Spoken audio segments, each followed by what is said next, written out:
Hi hello నమస్తే welcome to easy cooking show. Friends అందరూ బాగున్నారా? ఈరోజు అల్లం చట్నీ చేసుకుందామండి. ఇడ్లీ, దోశ, రైస్ అన్నిటిలోకి చాలా బాగుంటుందండి. ఒక 20 గ్రామ్స్ అల్లం అండి, ఒక 50 గ్రామ్స్ బెల్లం అండి, ఒక 20 గ్రామ్స్ ఎండుమిర్చి అండి, ఒక 2-3 చింతపండు రెక్కలు కూడా వేసుకోవాలండి. ఇందులో చాలా బాగుంటుందండి. ఇది రైస్లోకైనా చపాతీలోకైనా మన ఈ ఇడ్లీ దోశలోకైనా అందులోకి బాగుంటుంది. ఇది ఒక 1 మంత్ నిలువ ఉంటుందండి ఫ్రిడ్జ్లో పెట్టుకుంటే. బయట అయితే ఒక 15 డేస్ వరకు ఖరాబ్ కాకుండా ఉంటుంది. ఇప్పుడు ఒక టీ స్పూను జీలకర్ర ఫ్యాన్ పెట్టి వేయించుకోవాలండి. దాంట్లోనే ఒక టీ స్పూను ధనియాలు వేసుకోవాలి, తర్వాత ఎండుమిర్చి వేసుకోవాలి. ఫ్యాన్ వేడైన తర్వాత లో ఫ్లేమ్లో పెట్టి వేయించుకోవాలండి. ఇవన్నీ ఈ వచ్చేది చలికాలం అండి, ఇప్పుడు వర్షాకాలం. దీన్ని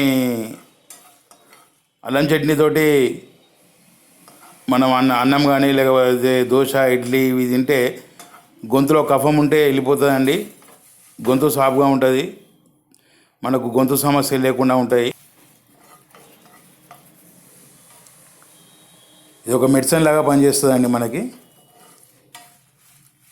పిల్లలు కూడా అల్లం పచ్చడి పెడితే చాలా ఇష్టంగా తింటారు. ఒకవేళ కారం అయితే అనిపిస్తే కొద్దిగా ఎండుమిర్చి తక్కువ వేసుకొని కొద్దిగా బెల్లం క్వాంటిటీ పెంచండి, మంచిదే. బెల్లం కూడా ఐరన్ ఒంటికి.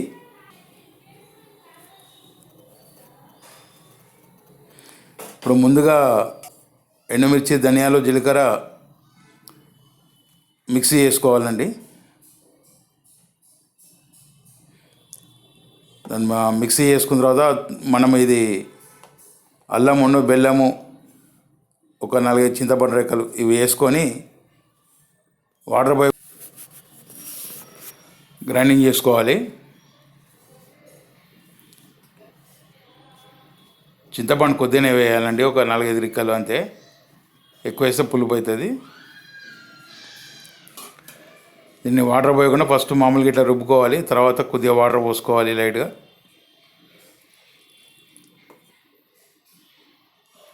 మిక్సీ చేసుకున్న తర్వాత మళ్ళీ దానికి సరిపడా ఉప్పు వేసుకోవాలండి.